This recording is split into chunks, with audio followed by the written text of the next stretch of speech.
मेरे प्यारे बच्चों, आज हम बात करेंगे ओस्टवाल्ड डाइल्यूशन लॉ के बारे में। ओस्टवाल्ड डाइल्यूशन लॉ होता क्या है और इसके बेस पे हम न्यूमेरिकल भी लाए हैं। इंपॉर्टेंट न्यूमेरिकल हैं, ध्यान से समझिएगा, आपको क्लियर समझ में आ जाएगा। इंपॉर्टेंट न्यूमेरिकल जो कई बार हमारे एग्जाम में पूछे जा चुके हैं और ओस्टवाल्ड डाइल्यूशन लॉ भी हमारा काफ़ी ज़्यादा इंपॉर्टेंट है, लेकिन है कुछ भी नहीं, बहुत सिंपल है। आइए हम देखते हैं किस प्रकार से ओस्टवाल्ड डाइल्यूशन लॉ हम प्रूव करते हैं और किस प्रकार से इसका डेरिवेशन होता है। चलिए हेडिंग डालेंगे आप लोग, Ostwald dilution law. Ostwald dilution law, देखिए ओस्टवाल्ड डाइल्यूशन लॉ मतलब ओस्टवाल्ड ने एक नियम दिया था। इन्होंने ये बताया था कि जो डिग्री ऑफ डिसोसिएशन होता है किसी कांस्टेंट टेम्परेचर पर, वह सॉल्यूशन के स्क्वायर रूट के बराबर होता है या फिर प्रोपोर्शनल होता है, ये चीज आप बोल सकते हैं, या फिर उसके कंसंट्रेशन के इनवर्सली प्रोपोर्शनल होता है अंडर रूट के। तो इसके अनुसार बोलेंगे अकॉर्डिंग टू दिस लॉ, इस लॉ के अनुसार क्या बोला गया था, जो at a constant temperature, at a constant temperature, किसी कांस्टेंट टेम्परेचर पर degree of dissociation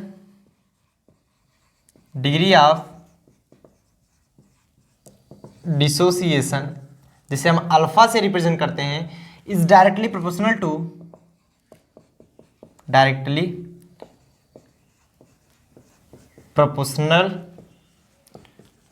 to the square root of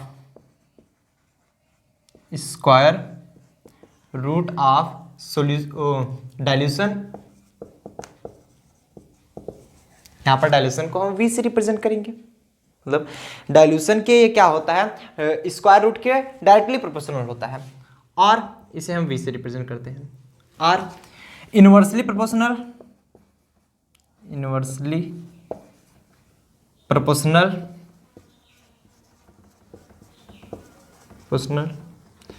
to the square root of concentration. कहोगे सर ये क्या लिख दिए, पूरा समझ में नहीं आया। देखो कुछ नहीं, एकदम सिंपल है। अभी आपको हम समझा रहे हैं, सबको पहले बताइए प्रॉपर्ली बोर्ड में दिख रहा है। चलिए अभी हम समझा रहे हैं, सबको क्लियर समझ में आ जाएगा। ये कह रहा है किसी कांस्टेंट टेम्परेचर पर, किसी कांस्टेंट टेम्परेचर में हम बोल रहे हैं जो डिग्री ऑफ डिसोसिएशन अल्फा है, अल्फा जो होता है is proportional to, alpha is proportional to, क्या कर रहा है, directly proportional to the square root of dilution. या तो ये हो सकता है, इसे बना लेंगे क्वेश्चन नंबर फर्स्ट, और कह रहा है या फिर ये होता है inversely proportional to the square root of its concentration. या तो ऐसा भी हम बोल सकते हैं, ये भी हमारा सही है। अगर हम बात करें ये ऐसा भी होता है, जो अल्फा होगा इज इनवर्सली प्रोपोर्शनल, मतलब 1 में अंडर रूट सी, ऐसा भी लिख, अंडर रूट 1/c होता, लेकिन हाँ अंडर रूट 1 की वैल्यू होती है 1, आप सभी लोग जानते हैं। अब देखिएगा यहां पर ये बात है, क्योंकि डाइल्यूशन हम लोग जानते हैं, डाइल्यूशन v इक्वल टू 1/कंसंट्रेशन सी। तो यहां पर ये बताया क्या गया था, alpha is directly proportional to square root of v dilution के।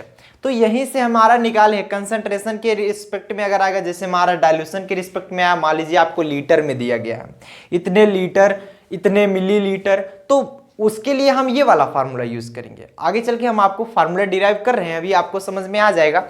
लेकिन यदि आपको कंसंट्रेशन में दिया गया हो तब आप किस प्रकार से करेंगे, तो उसके लिए सी का यूज करते हैं, उसके लिए कंसंट्रेशन का यूज। जैसे मान लीजिए alpha is directly proportional to V, जगह क्या लिख देंगे 1/c, वही चीज तो है, सेम चीज। समझ में आया, क्लियर हुआ।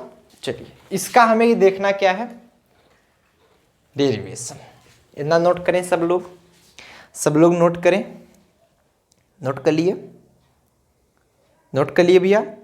चलिए सॉल्यूशन देखें इसका, डेरिवेशन हेड डालेंगे, डेरिवेशन। ये बात कर रहा है एट ए कांस्टेंट टेम्परेचर, किसी कांस्टेंट टेम्परेचर पर हम ले लेते हैं कोई एक्वस सॉल्यूशन ले लेते हैं, कंसीडर कर लेते हैं कोई एक्वस सॉल्यूशन। और भी एक चीज़ ध्यान दीजिएगा, ये सिर्फ और सिर्फ वैलिड होगा वीक इलेक्ट्रोलाइट के लिए, स्ट्रॉन्ग इलेक्ट्रोलाइट के लिए ओस्टवाल्ड डाइल्यूशन लॉ वैलिड नहीं होता है। ये चीज़ ध्यान दे लेंगे, नोट पॉइंट में लिख लेंगे, Ostwald dilution law is only and only valid for weak electrolyte. तो यहां पर लिख लेंगे लेट अस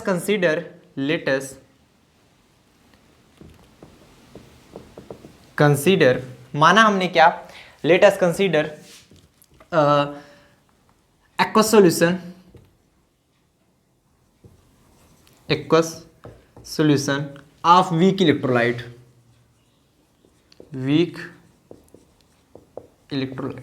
यहां पर हमने बताया कि जो ओस्टवाल्ड डाइल्यूशन लॉ होता है वो ओनली वल किसके लिए होता है वैलिड, वीक इलेक्ट्रोलाइट के लिए, इसलिए हमने वीक इलेक्ट्रोलाइट लिया। ठीक, हमने सॉल्यूशन क्या लिया है, सॉल्यूशन आप कुछ भी ले सकते हैं, हमने मान लिया ए बी सॉल्यूशन है, ए बी सॉल्यूशन क्या है, ए बी। कंसंट्रेशन क्या हमने मान लिया, concentration capital C. Degree of dissociation, degree of dissociation क्या मान लिया हमने, अल्फा। ठीक, अगर हम ए बी को कुछ इस प्रकार लिखें, ए प्लस बी माइनस, कुछ ऐसे टूटेगा, या तो ए माइनस बी प्लस के रूप में भी टूट सकता है, वो तो एक प्रकार से देखा जाए तो कुछ इसी प्रकार होगा। ठीक, देखिए इसमें होगा एक इक्विलिब्रियम कंसंट्रेशन, एक होगा इनिशियल कंसंट्रेशन। अगर हम बात करें इनिशियल कंसंट्रेशन पर, जैसे suppose that alpha A B का डिग्री ऑफ डिसोसिएशन हमने मान लिया पहले अल्फा ही था, पहले हमने एक कंसंट्रेशन सी माना, क्या माना, सी, इसका कंसंट्रेशन सी था, ये ध्यान समझेंगे, इसका कंसंट्रेशन सी था, इधर कुछ टूटा, कुछ भी नहीं टूटा, जीरो। कहां पर, इनिशियल कंसंट्रेशन, इनिशियल कंसंट्रेशन। अगर यहां पर 1 माइनस अल्फा हो गया, तब 1 माइनस अल्फा लिखा गया, देखिए ये फाइनल कंसंट्रेशन है, तो यहां पर हम लिख सकते हैं C इंटू 1। तो यहां पर जब 1 कंसंट्रेशन इसका है तो इधर तो कुछ नहीं टूटेगा, इधर क्या हो रहा है, माइनस में अल्फा हो रहा है, तो मतलब अल्फा इधर टूट जाएगा, तो इधर क्या होगा, अल्फा, और इधर भी होगा हमारा अल्फा। ये क्या है, हमारा फाइनल कंसंट्रेशन, फाइनल कंसंट्रेशन। सबको समझ में आ गया, क्लियर हुआ, क्लियर हुआ। अब देखिए, अब इन्होंने ओस्टवाल्ड डाइल्यूशन लॉ ने किया क्या था, इन्होंने एक applying law of mass action लिखा था, अब अप्लाई किया था इन्होंने लॉ ऑफ मास एक्शन। हमने आपको पढ़ाया लॉ ऑफ मास एक्शन होता क्या है, यहां पर इन्होंने क्या अप्लाई किया था, applying law of mass action. Law of mass action इन्होंने equilibrium constant K equal to क्या होता है, active mass of A plus into active mass of B minus divide by active mass of AB। Active mass of A, active mass of B, active mass of upon में AB, ये चीज आते हैं।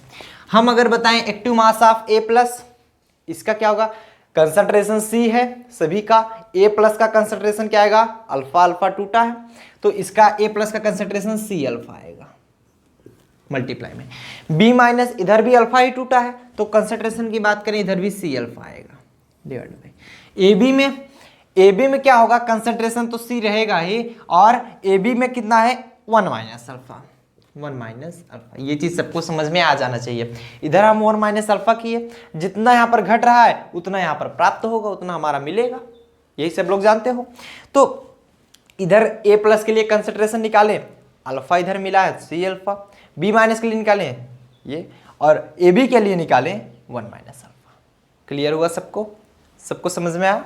चलिए, ये हुआ K की value. अगर और इसको सॉल्व करें, एक C से एक C कैंसिल हो जाएगा, ये मिलेगा हमारा C अल्फा स्क्वायर अपान में 1 माइनस अल्फा, ये मिला, ये वैल्यू मिली। चलिए, ये चीज हम हटाए, थोड़ा सा इसको हटा दें, ये आप लोग समझ लीजिएगा कब कब है, क्योंकि हमने पहले एक बार लिख दिया है, आफ्टर इट आप एक बार देख लीजिएगा। अब यहाँ पर देखिए, हमने लिया है weak electrolyte, it is value for valid for weak electrolyte, Ostwald dilution law. हमें प्रूव क्या करना है, alpha is directly proportional to square root of V, या फिर alpha is inversely proportional to square root of C. But ये तो ऐसा आया नहीं, हमको प्रूव करना है। देखिए होता क्या है, since for a weak electrolyte, weak electrolyte के लिए होता क्या है, हम बताए हैं वीक इलेक्ट्रोलाइट के लिए जो डिग्री ऑफ डिसोसिएशन अल्फा की वैल्यू होती है more less than 1, alpha is less than 1, जो डिग्री ऑफ डिसोसिएशन अल्फा को बोलते हैं। अल्फा की वैल्यू 1 से बहुत कम होती है। कैसे कम होती है उसके लिए बता दें।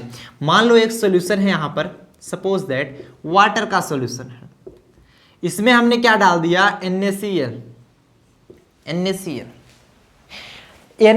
क्या है, एक स्ट्रॉन्ग इलेक्ट्रोलाइट है, लगभग 98 to 99% तक ये क्या होता है उसमें घुल जाता है, जिससे अगर हम स्ट्रॉन्ग इलेक्ट्रोलाइट के निकालें तो अल्फा बराबर होता क्या है, lambda V upon lambda infinite.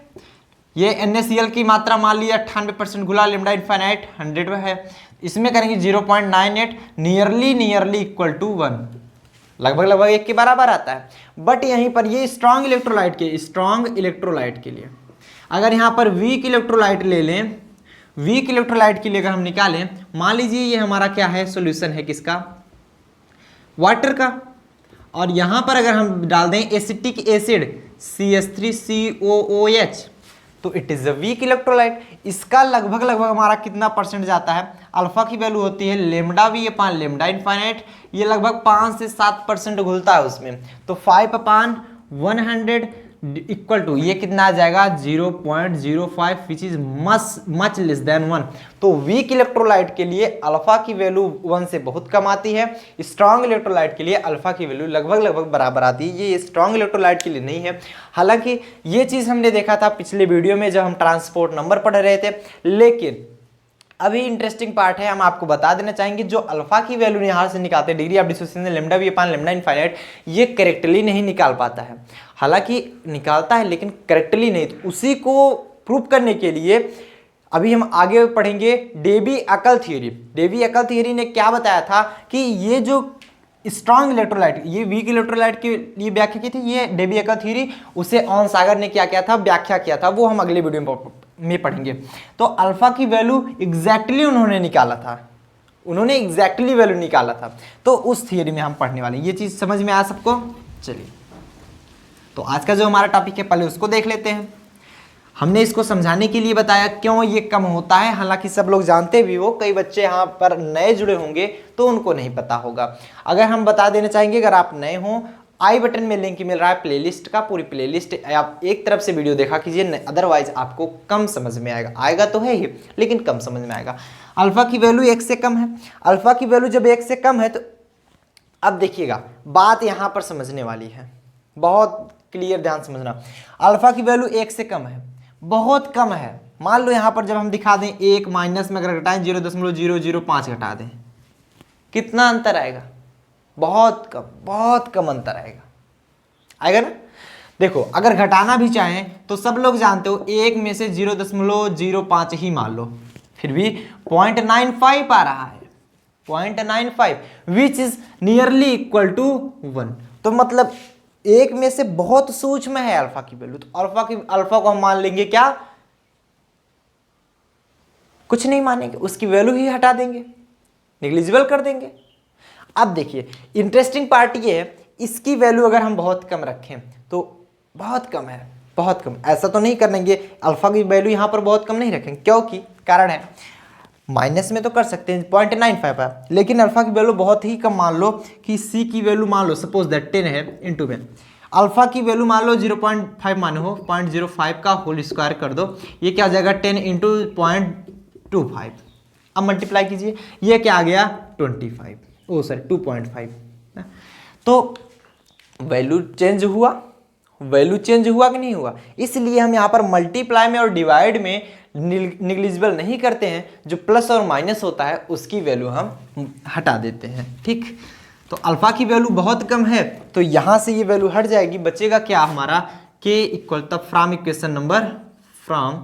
Equation number इसे बना लीजिए third, from equation number third equation से हम बता सकते हैं ये तो वैल्यू हट जाएगी, अल्फा की वैल्यू बचेगा 1, तो किसी भी चीज में 1 से डिवाइड करोगे वही चीज आएगा। के इक्वल टू क्या बचा हमारा, यहाँ पर देख पा रहे हैं C alpha square, C alpha square.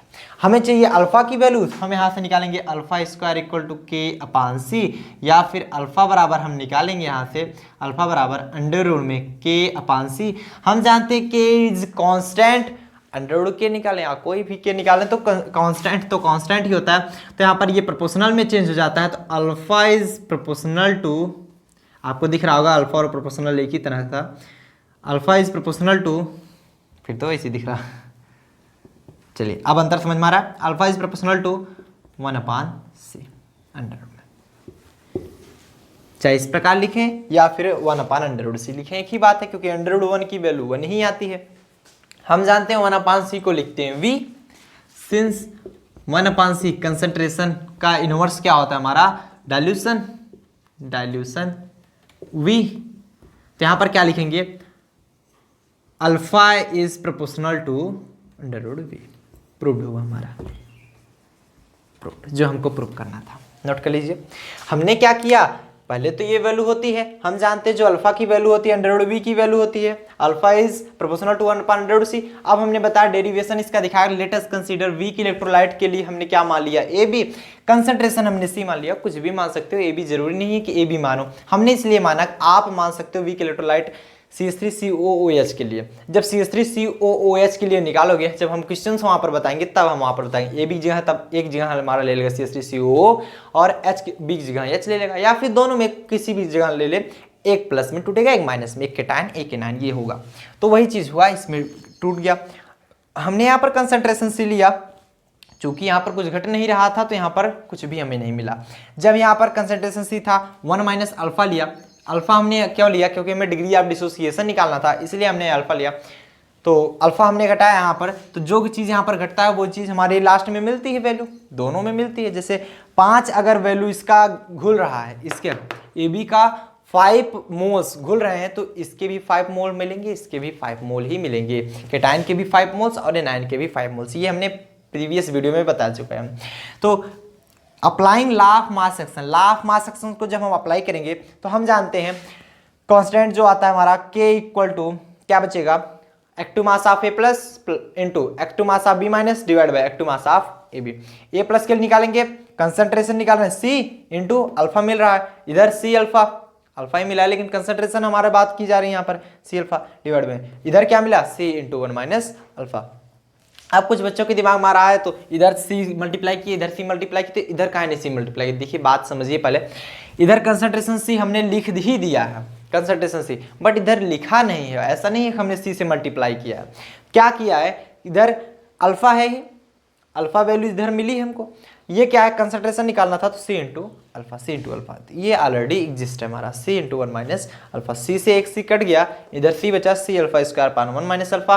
चूंकि हम जानते हैं वीक इलेक्ट्रोलाइट के लिए अल्फा की वैल्यू जो होती है 1 से बहुत कम होती है, तो क्वेश्चन नंबर 3 से हम देख लेते हैं, जब बहुत कम होगी तो ये निग्लिजिबल कर दी जाएगी, बट ये वाला नहीं किया जाएगा, हमने आपको करके दिखा, क्योंकि उसकी वैल्यू को वो चेंज करेगा बट इसकी वैल्यू को बहुत चेंज नहीं कर सकता।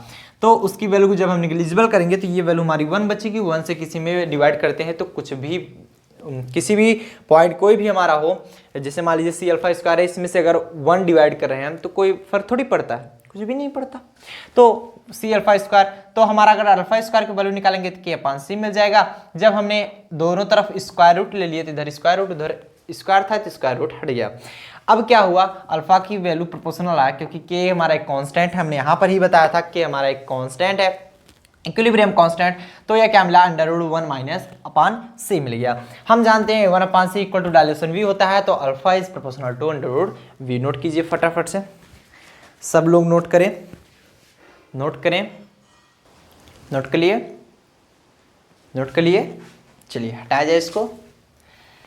तो यहाँ पर जो अल्फा लिया गया वहाँ पर हमारा इक्विलिब्रियम क्या लिया गया था, कांस्टेंट लिया गया था, तो के की वैल्यू यहाँ पर आयनाइजेशन कांस्टेंट या फिर आप बोल सकते हो इसे डिसोसिएशन कांस्टेंट लिया गया के की वैल्यू, क्योंकि आप डिग्री ऑफ डिसोसिएशन पढ़ रहे हो यहाँ पर ओस्टोवा डाइल्यूशन में, इसलिए आप डिसोसिएशन कांस्टेंट के को मानते हो, डिसोसिएशन कांस्टेंट लिख लेंगे, डिसोसिएशन कांस्टेंट। या फिर आप आयोनाइजेशन कांस्टेंट भी बोल सकते हो इसको, आयोनाइजेशन कांस्टेंट बोले या फिर डिग्री डिसोसिएशन कांस्टेंट। हटाएं इसको। चलिए हेडिंग डालेंगे। अब डेरिवेशन भी हो गया, हमने ओस्टवाल्ड डाइल्यूशन लॉ के बारे में पढ़ा। अगर ये थोड़ा लॉन्ग में आएगा तो आपको ओस्टवाल्ड डाइल्यूशन लॉ के बारे में लिखना होगा, डेरिवेशन, और प्लस में इसके एप्लीकेशन को दिखाते हुए हमें इसकी लिमिटेशन भी दिखानी पड़ेगी, किस किस चीज़ को ये एक्सप्लेन नहीं कर पाया, अर्थात उसको एक्सप्लेन करने में ये थियरी हमारी ओस्टवाल्ड डाइल्यूशन लॉ जो था ये लिमिट हो गया था, मतलब एक्सप्लेन ही नहीं कर पाया। अब पूछोगे सर ये बीच में काहे छोड़ दिए, इसको काहे नहीं हटाए। देखिए इसका यूज पड़ेगा, अभी जब हम बताएंगे काहे ना तो सब कुछ हवा में जाएगा, कहोगे अरे सर कहाँ से आ गया ये, इसलिए हम इसको रखे हैं। तो बताइए ना फ्रॉम इक्वेशन नंबर 3, तो लोग तो लिखते नहीं हो, आलसी हो गए एकदम से, तो हम ही लिखे रहते हैं, क्या करें। अरे पागलों उठा लो कापी कलम, और जब हम बताना स्टार्ट किया करें फटाफट छापते रहा करो, जब बता दिया करें आराम से, इसीलिए हम हटते हैं नोट करने के लिए। आप वीडियो को पुश किया करो और एक बार नोट कर लीजिए करो, अदरवाइज समझ में नहीं आएगा, क्योंकि सबसे बेस्ट जो नोट्स बनता है वो इसी टाइम बनता है, पढ़ाते वक्त। आप खुद से क्रिएटिव माइंड होते हैं, कुछ चीज़ हमने बताई, हर चीज़ व्हाइट बोर्ड पे नहीं लिखते, कुछ चीज़ें ऐसी होती है हमने बता दिया ये ऐसा होता है, तो उस समय अगर आप कॉपी पेन लिए रहते हो तो आप लिख लेते हो क्लियरली, बाद में लिखते हो तो मज़ा नहीं आता। नहीं तो स्क्रीनशॉट लेकर बैठ गए, 4-6 दिन बाद लिखोगे भूल जाओगे, क्या मतलब निकलेगा। तो वही फिर जो अपने मन में आएगा इधर उधर करके लिख दोगे। चलो कोई बात नहीं, अब लिखेंगे application, application of Ostwald law, Ostwald law, Ostwald law का एप्लीकेशन हम पढ़ेंगे, ठीक। ओस्टवाल्ड लॉ या फिर ओस्टवाल्ड डाइल्यूशन लॉ लिख सकते हो यार, कोई दिक्कत नहीं, डाइल्यूशन लॉ, इसका हम एप्लीकेशन पढ़ने वाले हैं। फर्स्ट एप्लीकेशन देखेंगे, फर्स्ट एप्लीकेशन पहले तो हम डिग्री ऑफ डिसोसिएशन ही निकालेंगे, इसके लिए डिग्री ऑफ डिसोसिएशन निकालेंगे। डिग्री ऑफ डिसोसिएशन फार्मूला हमने आपको प्रूव करा के दिखा दिया, तो उसी प्रकार निकालेंगे। तो लिखेंगे degree for the find of for the value of degree of dissociation, degree of dissociation, dissociation की वैल्यू फाइंड करने के लिए इसके जो एप्लीकेशन मिले, अल्फा इज इक्वल टू या फिर प्रोपोर्शनल अगर लगाएंगे √1/c, ये एक मिला है। एक तो हमें मिला है alpha is proportional to √v, दो वैल्यू से हम यहाँ पर निकालेंगे। ये चीज़ तो हमने पहले कंफर्म करा दिया, लेकिन अगर k की वैल्यू फाइंड करना हो तो किस वैल्यू से हम निकालेंगे, क्योंकि आपको हर समय कंसंट्रेशन नहीं दिया रहेगा, हर समय अल्फा की वैल्यू नहीं दिया रहेगा। अगर आप डायरेक्ट निकालना चाहो तो किस प्रकार निकालोगे, नहीं तो आपको पहले अल्फा की वैल्यू निकालनी पड़ेगी, उसके बाद आपको k की वैल्यू फाइंड करनी पड़ेगी, तो ये थोड़ा दिक्कत पड़ जाती है। चलिए इसका जो दूसरा एप्लीकेशन था, for the value of dissociation constant, मतलब k की वैल्यू,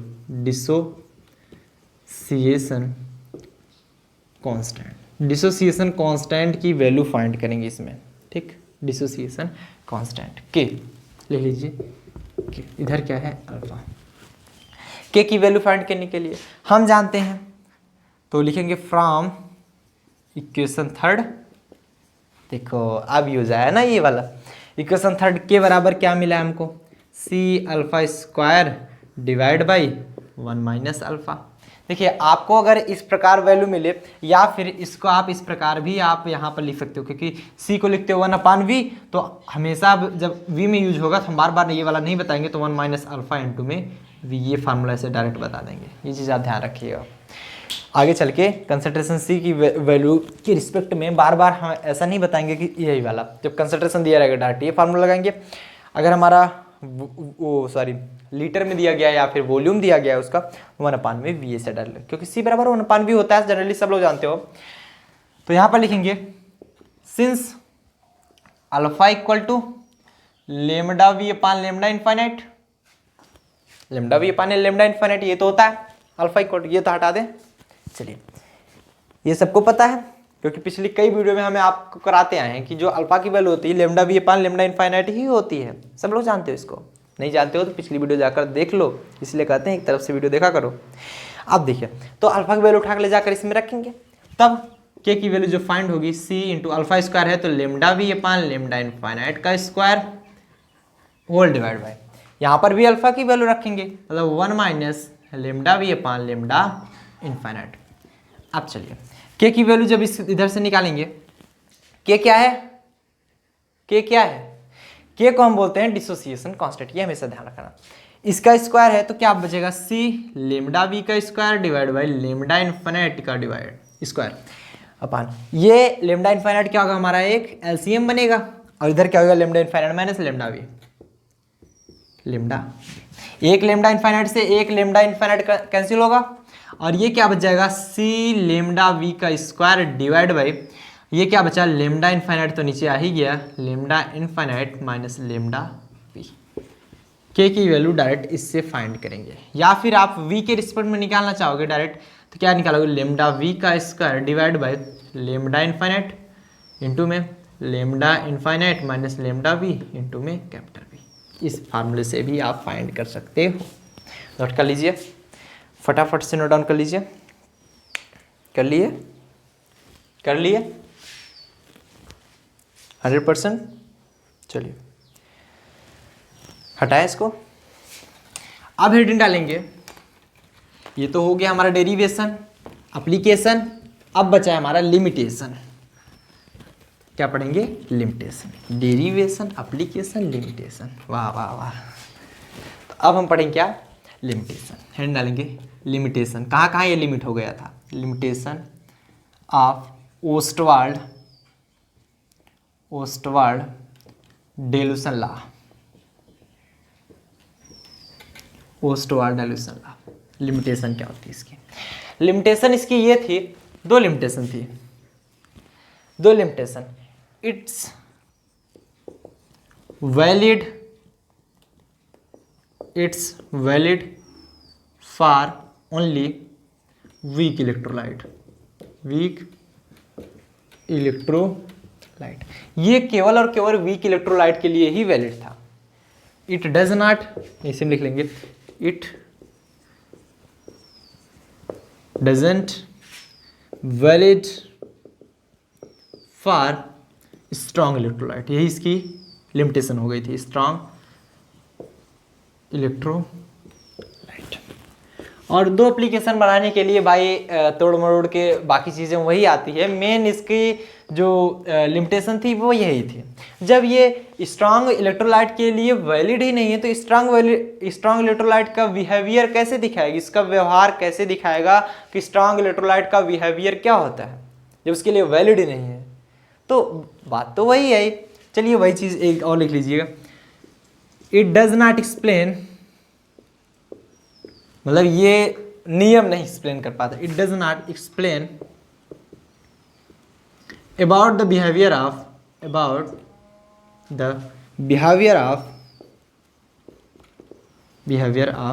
किसका, स्ट्रॉन्ग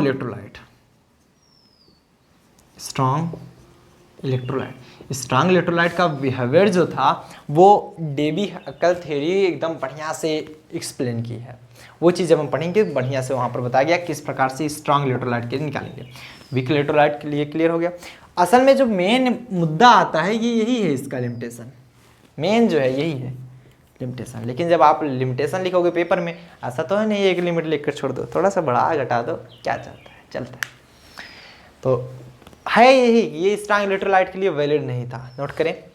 तो ये वीडियो काफ़ी लंबी हो गई, इसलिए हम जो न्यूमेरिकल पार्ट है, क्योंकि न्यूमेरिकल पार्ट ऑलरेडी 40-50 मिनट खींच ले जाएगा, तो वो पार्ट हम दूसरे वीडियो में कर देंगे। अगले वीडियो का फटाफट से इंतजार रहना चाहिए आप लोग, क्योंकि उसमें होने वाला है न्यूमेरिकल और काफ़ी ज़्यादा इंपॉर्टेंट न्यूमेरिकल्स होने वाले हैं, क्योंकि हमने जो चूज़ किए हैं वो काफ़ी बार आपके यूनिवर्सिटी में पूछे जा चुके हैं, इसलिए ध्यान से पढ़िएगा। आज के लिए बस इतना ही, मिलते हैं नेक्स्ट वीडियो में, तब तक के लिए आप लोग बढ़िया से अप्लाई कीजिए। बेस्ट ऑफ लक, नोट कर लीजिए फटाफट से।